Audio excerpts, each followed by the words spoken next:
Hello friends, this is Himanshi and welcome to let's learn. तो आज हमारे साथ हैं निम्बा राम जी, जो कि राजस्थान से हैं। रीट इन्होंने क्वालिफाई किया, या मैं कहूँ 146 मार्क्स स्कोर किए हैं, 146 नंबर 150 में से। तो अपना एक्सपीरियंस आज आपके साथ शेयर करेंगे और आपको बहुत कुछ सीखने को मिलेगा इस चीज़ से।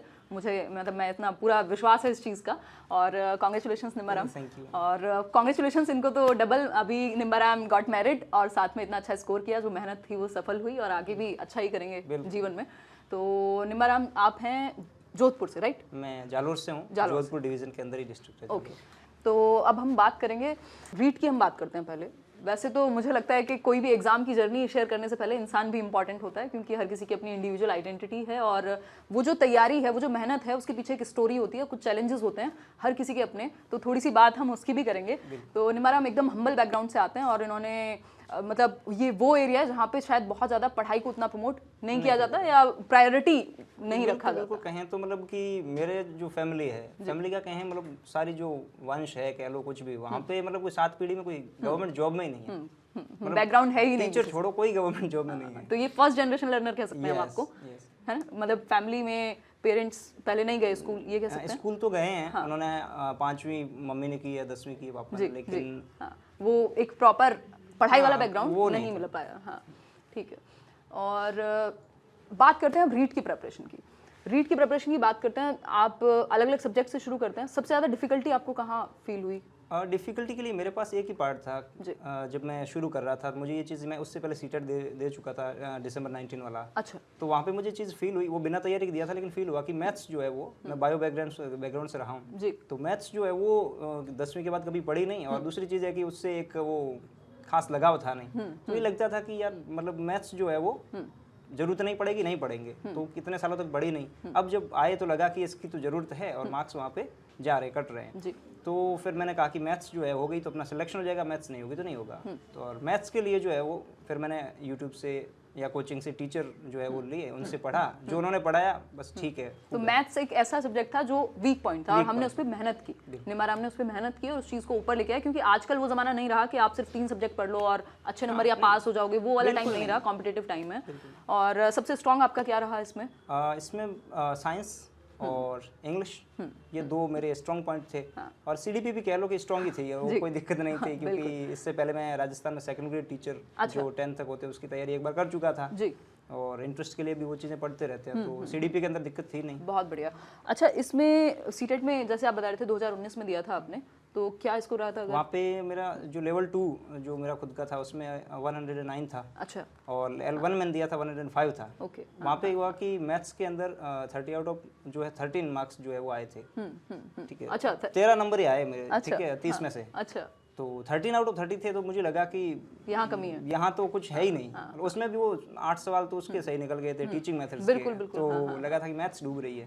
तो मैथ्स अगर अच्छी होती तो शायद उसमें भी 120 क्रॉस तो तभी हो जाते। तो ये यहाँ से मुझे जो पॉइंट समझ में आ रहा है वो ये आ रहा है कि जब आप अलग अलग एग्जाम्स देते हैं तो आपको बहुत कुछ एक फीडबैक मिलता है कि आप कहाँ कमजोर हैं या कहाँ आपको मार्क्स बढ़ाने की जरूरत है। हमारा फोकस इस बात पे नहीं होना चाहिए कि क्वालिफाई हो गया एग्जाम या नहीं हुआ। 119 नंबर अच्छा स्कोर है सीटेट में, कोई बुरा स्कोर नहीं है, बट फिर भी आपने देखा कि आपकी कमी है कहाँ। मैथ्स में आप और अच्छा स्कोर कर सकते थे भाई। 113 मतलब 13 नंबर अगर 30 में से आएंगे तो इसका मतलब क्या हुआ कि अभी तो बहुत सारा स्कोप है वहाँ, जिसमें कि मैथ्स पेडागोजी भी है, मैथ्स भी है।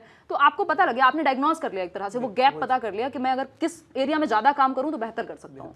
तो ये एक फायदा होता है अलग अलग एग्जाम्स को देने का भी, मैं ये कह सकती हूँ कि आप खुद को चेक कर रहे हैं। हाँ बिल्कुल वही चीज़, जब खुद को टेस्ट करते हैं तो तब पता चलता है कि कुछ वीक है, कुछ स्ट्रांग है। यही होता है रीट के साथ में, यही तो हुआ ना बहुत सारे बच्चों के साथ जिन्होंने मतलब मेरी 8 महीने की तैयारी थी, बहुत सारे बच्चों की तैयारी थी 12 महीने की, 1.5 साल की, 2 साल की, इवन जो है पिछली रीट से अब तक कर ही रहे थे। तो और वो सीरियसली कर रहे थे, लेकिन उन्होंने क्या किया कि वो जो सामने आते गए चीज़ें वो पढ़ते गए और ये नहीं देखा कि खुद को टेस्ट करें या कोई टेस्ट ज्वाइन करें या कुछ पता लगाएं कि वीकनेस क्या है, स्ट्रेंथ क्या है। वो चीज़ एक होती है, फ्लो में पढ़ते जाते हैं कि चलो पढ़ते जाएंगे तो होगा ही होगा, क्यों नहीं होगा, लेकिन उसमें अप्रोच लगानी पड़ती है। बिल्कुल, क्योंकि आपको ये नहीं देखना ना कि वो 150 नंबर का पेपर है, इतने सब्जेक्ट हैं और वो जनरल बस तैयारी शुरू कर देनी है अंधेरे में। आपको खुद को भी तो देखना है कि आप कहाँ स्ट्रांग है, स्ट्रांग पॉइंट क्या है आपका, स्ट्रांग एरिया कौन सा है, कहाँ आप वीक हैं और कैसे आप वो स्कोर लेके आएंगे, जो कि बहुत ज़रूरी है आज के टाइम पे। आपको लगता है कि वो सेफ स्कोर है, तो उसके लिए आपको खुद को सेल्फ इवेल्युएट करना बहुत ज़रूरी है। आप असेस कर पाएँ खुद को, आकलन कर पाएँ अपना, चाहे वो प्रीवियस ईयर दे करके करें या फिर डिफरेंट एग्जाम दे करके करें, चाहे वो सिलेबस में अलग अलग टॉपिक्स को जांच करके करें कि भाई कहाँ हमें दिक्कत हो रही है, कौन से टॉपिक्स आसान है, कौन से मुश्किल हैं। तो वो आप खुद की स्ट्रैटेजी बनाएं पर्सनल, निम्बा मैम अपना एक्सपीरियंस आपके साथ शेयर करेंगे, लेकिन आपको at the end of the day खुद बैठ के एक रूम में वो स्ट्रेटजी अपनी बनानी है कि आपके अकॉर्डिंग क्या चीज़ें काम करती हैं और आप कैसे पहुंचेंगे उस स्कोर तक। तो ये एक छोटी सी बात है जो मुझे यहाँ से समझ में आई। और अब बात करते हैं अलग अलग सब्जेक्ट की। तो जैसे सबसे पहले सीडीपी से ही शुरू करते हैं, बाल विकास 30 नंबर का आता है, तो उसके लिए मतलब आपने क्या, आपका अप्रोच रही? सीडीपी के लिए ये था कि मतलब एकदम बिगिनिंग से जो है कुछ करना नहीं था। कई बार होता है कि बच्चे जो है फ्रेशर होते हैं, बिगिन करते हैं। बिल्कुल। ठीक है, रीट के लिए मैं भी फ्रेशर था क्योंकि पिछली जो रीट थी तब मेरी बीएड कंप्लीट नहीं थी। अच्छा। लेकिन मैं सेकंड ग्रेड कर चुका था। एक बार मुझे चीज़ें पता थी कि ये चीज़ें होती है, लेकिन कॉन्सेप्ट वगैरह कुछ अगर वीक रहते हैं तो पहला काम ये था कि कॉन्सेप्ट स्ट्रॉन्ग करो, और उसके लिए जो है पहले थोड़ा रिसर्च करनी पड़ेगी कि कहाँ से आप पढ़ेंगे। तो कुछ चीज़ें थी, मैंने कोचिंग जहाँ से ली थी वहाँ से पढ़ा कुछ, लेकिन वो सफिशिएंट तो नहीं कहेंगे, क्योंकि मतलब कोई भी हो, एक जना सफिशिएंट हो नहीं सकता, वो चीज़ें करनी पड़ती है कई बार जो है रीड के हिसाब से। तो फिर 11th-12th की साइकोलॉजी थी, तो आपका स्टूडेंट तो वो कहें क्या शर्मा रहे नंबर हम ये बताने में कि आपकी वीडियोस देखी थी? मतलब वीडियोस देखी थी नहीं, मतलब देखी है, हमेशा देखी है, मतलब लंबे टाइम से देखी है। तो तभी वो आपके कांटेक्ट में भी मैं ऐसे ही आया था कि मुझे लगा कि हाँ चलो जो टीचिंग लाइन में है कोई और अच्छे काम कर रहे हैं, अपने अपने जैसा काम कर रहे हैं, वो चीज़ कर रहे हैं, तो फिर वहाँ इसलिए मैंने अप्रोच किया कि मैंने और कोई तरीका नहीं है तो इस तरीके से अप्रोच करें, तो पर्सनल गाइडेंस भी कभी ना कभी मैं यहाँ पे आपको बिल्कुल, तो मैं यहाँ पे आपको ये बताना चाहूँगी कि हम लोग पहले हमारी बात हुई थी, मुझे पता भी नहीं था कि निम्बाराम किस चीज़ के लिए तैयारी कर रहे हैं। ये ग्राफिक्स में थोड़े से अच्छे हैं, इन्होंने एक बार थंबनेल या कुछ मुझे बना के भेजा था और कई बार भेजा, मल्टीपल टाइम्स में बहुत टाइम बाद देख पाई, मल्टीपल टाइम्स इनके मेल्स थे और फिर मैंने उसको चेक किया, एक 300 मिलियन का इन्होंने एक बड़ा अच्छा सा एक ग्राफिक बनाया था। तो तब फिर मैंने देखा कि यार मतलब एक टैलेंट है, मुझे लगा कि थोड़ा सा बेहतर था। फिर मैंने इनको मेल में पूछा, फिर हमारी बहुत टाइम के बाद बात हुई और फिर पता लगा एक बार ये रीट प्लस भी एग्जाम देने आए थे यहाँ दिल्ली, तो हम उस तरह से कनेक्ट किया हम लोगों ने। और जब रीट का रिजल्ट आया तब मुझे मेरी बात हुई इनसे, तो हाँ इन्होंने मेरे को वो नेक्स्ट डे की बात है शायद, जब वो भेजा था आपने, हाँ कि इनका शायद न्यूज़पेपर में कोई कटिंग थी या फिर इनका जो वो स्कोर कार्ड था, स्कोर कार्ड और न्यूज़पेपर में था, वो मैंने आपको दिया था। बिल्कुल। तो वो देख के मतलब मुझे बड़ा अच्छा लगा कि एक तो एक्स्ट्रा टैलेंट के इंसान, ये मल्टी टैलेंटेड कह सकते हैं इस तरह से। और अभी आउट ऑफ कॉन्टेक्स्ट जा रही है बात, बट वापस आते हैं हम अपनी बात पे कि सीडीपी आपने लोकल लेवल पे कोई कोचिंग ली थी, वहाँ से जितना जो हुआ मतलब वहाँ से मतलब हेल्प मिली ऐसा नहीं, वहाँ से मुझे सबसे बड़ी जो कोचिंग की हेल्प थी वो थी कि टेस्ट सीरीज। अच्छा। बच्चे मतलब क्या करते हैं, कोचिंग का भी एक पॉइंट जो है मैं क्लियर कर देता हूँ, ये चीज़ करते हैं वो कि कोचिंग ले लो हो जाएगा, जितना पढ़ा रहे उतना पढ़ लो हो जाएगा, ठीक है। और वो चीज़ मुझे देख के भी कैसा रहते हैं, क्योंकि मैंने उस कोचिंग में भी वहाँ पर भी इंटरव्यू दिया है, ये चीज़ें की, तो वो बच्चे ये कहते हैं कि आपने कोचिंग की और आपका हो गया तो हम कोचिंग कर ले, हमारा हो जाएगा। यही प्रॉब्लम है, वो चीज़ नहीं करते। तो टेस्ट सीरीज लगाई मैंने, वहाँ से सबसे बड़ी चीज़ मुझे मिली टेस्ट सीरीज। लेकिन सीडीपी के अंदर खुश करने के लिए आपको तो मैं नहीं कहूँगा, लेकिन ये चीज़ है कि मैं हमेशा स्टूडेंट्स को पहले भी बोला, ये चीज़ बोली जो तैयारी कर रहे हैं कि आपको करना है जैसे तैसे, ठीक है, थोड़ा बहुत स्कोर करना है, आप कोई गाइड उठा के पढ़ लो, वो चीज़ हो जाएगी। लेकिन कॉन्सेप्ट आपको क्लियर चाहिए तो फिर आप वीडियो देखो, लेट्स लर्न पे जाओ, ये मेरी हमेशा एडवाइस रही है। ये थैंक यू सो मच, मेरी इतनी डिटेल में इनसे इस बारे में बात नहीं हुई थी। और देखो ये बात आपने बहुत ही अच्छी कही और मैं ये सबको ही कहना चाहूँगी, ये चाहे कोई कोचिंग ली हो हमने, चाहे मुझसे ही क्यों ना आपने मेरे वीडियोज़ देखे हों, चाहे कोई भी किताब हो मेरी खुद की हो, किसी और की हो, आप ये मत सोचो कि सिर्फ यहाँ से कर लूँ और हो जाएगा, यहाँ पे इस वैकेंसी का बैच निकला हुआ है, ये ले लेता हूँ और डन है। ये नहीं सोचना, ये स्कूल की पढ़ाई नहीं है, ये कॉलेज की पढ़ाई नहीं है कि बस सिलेबस है, इतना इतना कर लिया और हो जाएगा। यहाँ सारी रिस्पॉन्सिबिलिटी आपकी है। वहाँ पे आपने ले लिया बैच, एक सर्टेन टाइप ऑफ सिलेबस है, टॉपिक्स हैं, वो सब कराए जाएंगे, लेकिन आपको ये देखना है कुछ तो अलग आ रहा होगा, क्योंकि कॉम्पिटिटिव एग्जाम में तो कुछ चीज़ें तो कहीं से भी पूछी जा सकती हैं। उस केस में आपको अपने आप को तैयार रखना है कि हो सकता है कि यार हिमांशी ने ये टॉपिक नहीं कराया, ये टॉपिक मैं कहीं और से भी कर लूँ या फिर मैं किसी किताब से कर लूँ। वो एक्स्ट्रा वर्क इन्होंने भी किया है और कोई भी अगर अच्छा स्कोर करता है वो करता है। और ये बहुत ऑनेस्टली मैं आपको बता रही हूँ कि ऐसा नहीं हो सकता कि कोई भी इंसान बिल्कुल सब कुछ करा दे और सब कुछ वहीं से आ जाए, वो कई बार चांस की बात होती है। कुछ चीज़ें हमेशा एक्स्ट्रा आपको देखने को मिलती है, वो एक्स्ट्रा एफर्ट आपको लेना चाहिए। अपनी तैयारी की जिम्मेदारी आपकी होती है और वो आपने भी किया। मतलब जैसे जहां से मौका मिले, जो मौका मिले, आपको देखना है, अपनी स्ट्रेटजी खुद बना के और इंप्लीमेंट करनी है। कभी भी इस भरोसे नहीं रहना कि सब कुछ कोई और ही करा देगा और वहीं से आ जाएगा। पहले करो अपना सिलेबस, जो भी आपने चाहे कोचिंग भी लियो, सिलेबस कंप्लीट करो अच्छे से, एक टीचर पे ट्रस्ट भी करो, प्रॉपर तरीके से तैयारी कर लो, फिर उसके बाद टेस्ट सीरीज या जो एक्स्ट्रा टॉपिक्स बच जाएं करो उनको। मतलब ये मेरा पर्सनल व्यू है, आप क्या कहते हैं? यही चीज़ है। सबसे पहले की जो चीज़ हम करते हैं, बहुत सारे लोग पूछते हैं कि स्ट्रेटजी के लिए क्या है, तो स्ट्रेटजी के लिए जो अप्रोच यूज करते हैं, ठीक है, जिसको अच्छे से पता है कि जिसकी अंडरस्टैंडिंग अच्छी है, वो तो दिमाग लगाएगा, क्योंकि टीचर जो है वो अपना पूरा दिमाग लगा रहे हैं। लेकिन आप कॉपी करोगे तो आप कॉपी रह जाओगे, फिर वो चीज़ कुछ नहीं निकल के नहीं आएगी रिजल्ट। तो ये चीज़ है कि आप अच्छे से टॉपिक्स देख लो, पहले सिलेबस देख लो, प्रीवियस ईयर के जो क्वेश्चन पेपर्स है वो देख लो, उसके बाद जो है टेक्स्ट बुक है या जो भी रिसोर्सेज है जहाँ से एक बार फिक्स कर लेते हैं ना कि यहाँ से पढ़ना है, उसके बाद जो है उस पर बिलीव करो, टीचर पे बिलीव करो, बुक्स पे करो, खुद पे करो, तो चीज़ें जो है नेचुरली निकल के आती है, आपको याद भी होता है, आप टेस्ट सीरीज लगाते हैं, वो चीज़ें होती है, रिवाइज करते रहो, टेस्ट सीरीज टेस्ट लगाते रहो, तो स्कोर जो है वो इम्प्रूव होगा। ये चीज़ नहीं है कि बिल्कुल मतलब अचानक से 146 कहीं से उड़ के आ गए हैं। हाँ, अनएक्सपेक्टेड है क्योंकि इतना ज़्यादा स्कोर जो है वो देखने को नहीं मिलता है। लेकिन मैं जब टेस्ट सीरीज लगा रहा था कोचिंग के अंदर, तो वहाँ पर भी मैं ऑलमोस्ट टॉप 10 में था पूरे साल, और जितने मैंने लगभग 85 टेस्ट लगाए वहाँ पर, तो टॉप 10 में भी था और 135 का एवरेज स्कोर भी मेरा था। तो ये चीज़ नहीं है कि अचानक से वो चीज़ निकल के आ गई। बिल्कुल, तो टीचर का काम है इंटरेस्ट क्रिएट कर देना, या जो आपको जहाँ जहाँ स्कैफोल्डिंग मतलब हेल्प की जरूरत हो वो मिल जाए। उसके अलावा आपकी अपनी सेल्फ रिस्पॉन्सिबिलिटी बनती है और वो आपको लेनी है। ये पॉइंट यहाँ से निकल के आया है। जो भी निमाराम बता रहे हैं वो चीज़ मैं थोड़ा सा और एक्सपेंड करके आपके साथ डिस्कस कर रही हूँ, ताकि चीज़ें और क्लियर हो पाएँ, आप बाकी एग्जाम्स में भी हेल्प ले पाएँ इस चीज़ की। तो सीडीपी आपने कहा कि जो भी आपके पास नोट्स थे, जो मेरे सेशंस से देखा, या जो भी आपने प्रीवियस ईयर टेस्ट सीरीज, इन सब की हेल्प लेके सीडीपी तैयार किया आपने।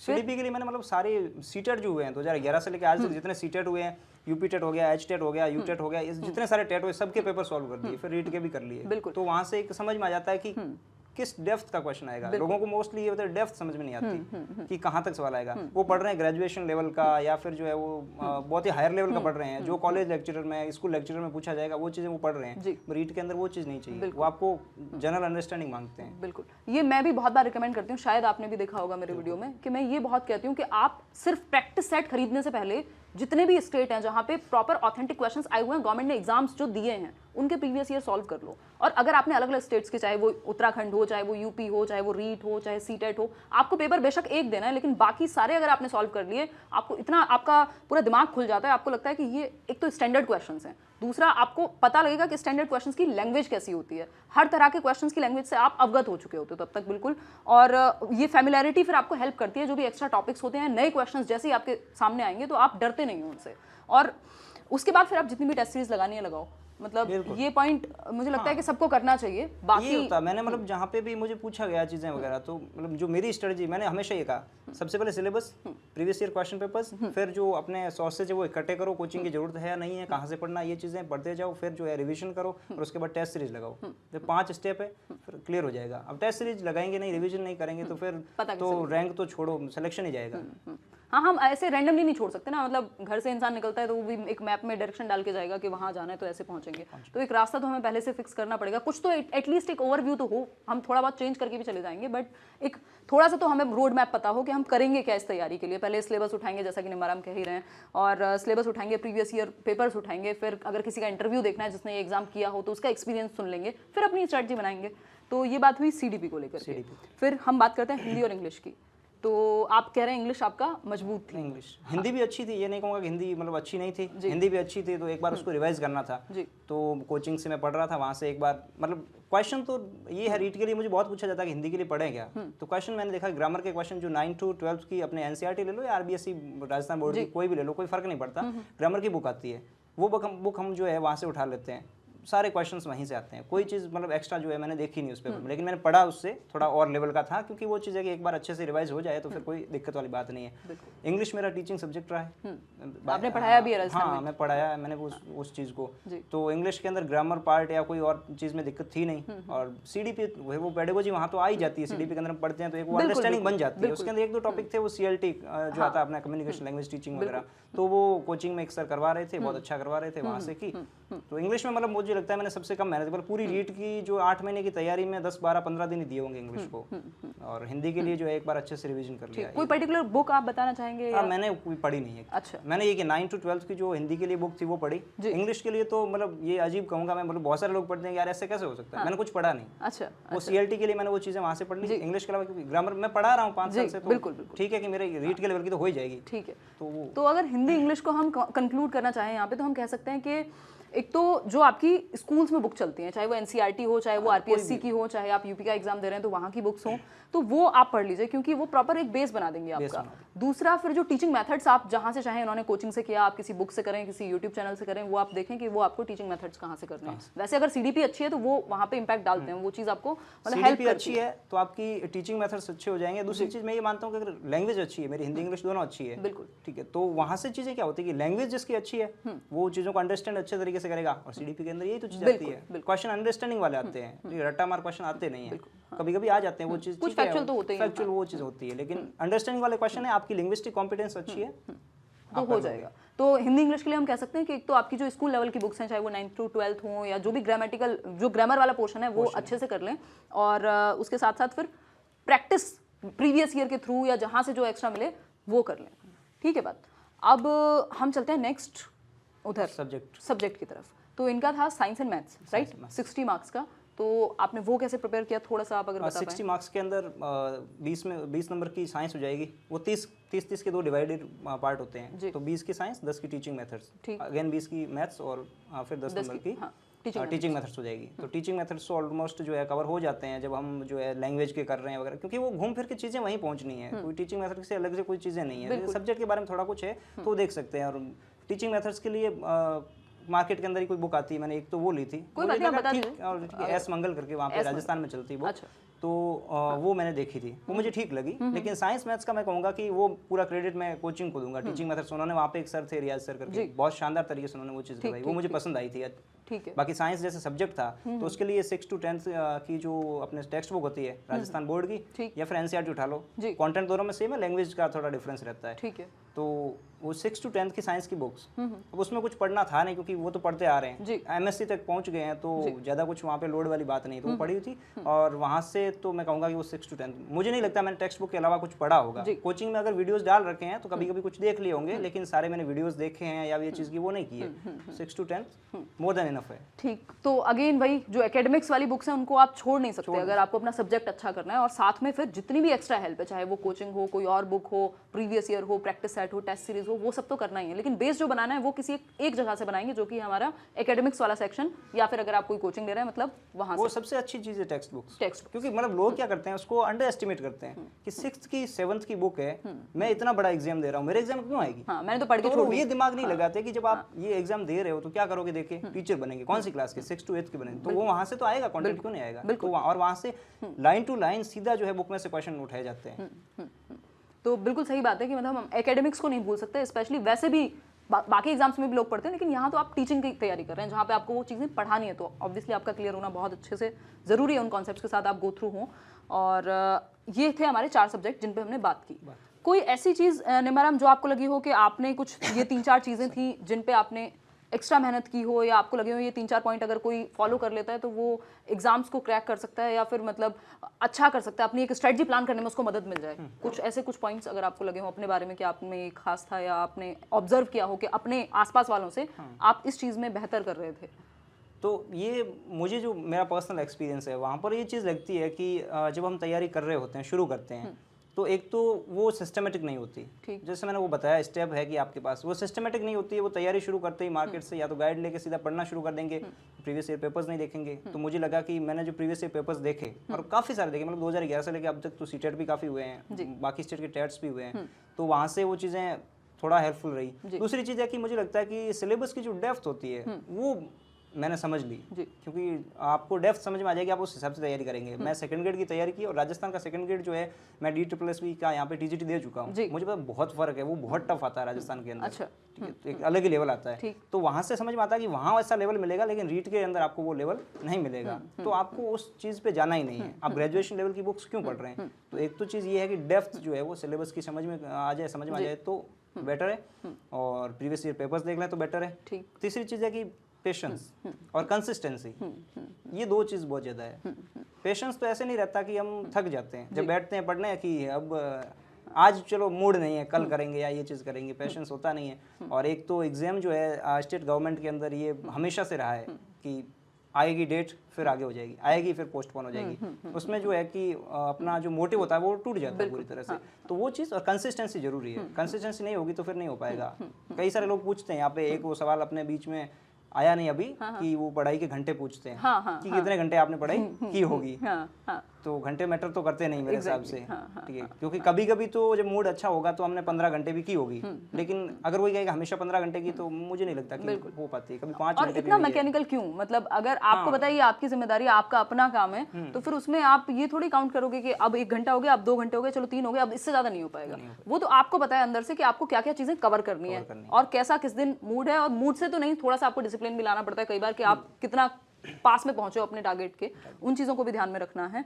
और ये बात इन्होंने बहुत ही अच्छी कही निमाराम ने कि जो कंसिस्टेंसी और पेशेंस वाला पॉइंट है, अगर आप किसी भी गवर्नमेंट एग्जाम की तैयारी कर रहे हैं या स्टेट गवर्नमेंट की किसी भी एग्जाम की तैयारी कर रहे हैं, टेट की तैयारी कर रहे हैं, तो आजकल ये तो हम देख ही रहे हैं कि ये पेशेंस वाला खेल है। हो सकता है एग्जाम डिले हो जाए, हो सकता है कोरोना है और 36 चीज़ें हो जाएं, कुछ और हो जाए, तो वो पेशेंस हम नहीं खो सकते।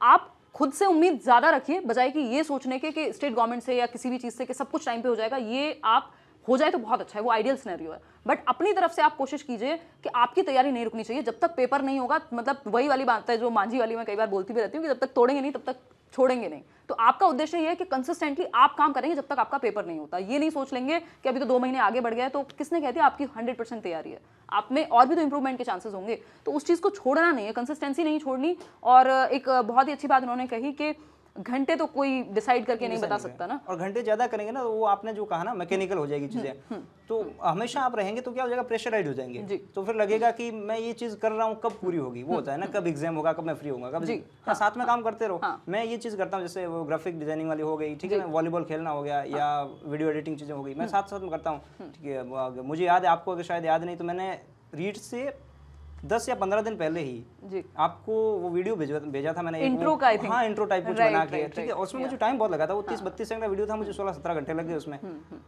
तो वो कैसे मैनेज कर रहे थे आप, मतलब आपको क्या लगता है? मेरा मूड हो गया, मैंने कहा मैं आज पढ़ाई नहीं करूंगा, मुझे ये करना है वो चीज़। और भी मैं कभी कभी मतलब वो चीज़ जो है काम है किसी और के लिए या कुछ या खुद के लिए वो चीज़ है, तो उससे क्या होता है कि एक दिन आपने काम कर लिया दबा के वो चीज़, फिर आपको लगता है कि रिफ्रेश हो गए, अब फिर से पढ़ाई कर लेंगे, तो प्रेशराइज नहीं होते हैं, मैकेनिकल बनना नहीं है। जो चीज़ें हॉबी है उसको फॉलो कर सकते हैं। बिल्कुल, तो साथ में हम वो करें जिससे हमें थोड़ी सी एनर्जी फील हो, जिससे हम ऐसा हमें एग्जॉस्टेड फील ना हो, थोड़ा सा रिफ्रेशिंग फील हो, या फिर बाकी चीज़ों में भी हम इन्वॉल्व रहें थोड़े थोड़े अपने हिसाब से कि आपको पता हो कि आप कहाँ तक। इम्बैलेंस नहीं होना है, इम्बैलेंस नहीं होना, एग्जैक्टली। हाँ, ऐसा नहीं होना चाहिए कि आप बिल्कुल ही भूल जाएं कि आप क्या कर रहे थे और अभी आप क्या कर रहे हैं। लेकिन कुछ ना कुछ अगर साइड में हम 1-2 चीज़ें करते रहेंगे, चाहे वो थोड़ा बहुत खेलना हो, किसी के लिए कोई जॉब हो सकती है, किसी के लिए घर का काम हो सकता है, किसी के लिए कोई और रिस्पॉन्सिबिलिटी हो सकती है, तो उसके साथ साथ हम मैनेज कर सकते हैं।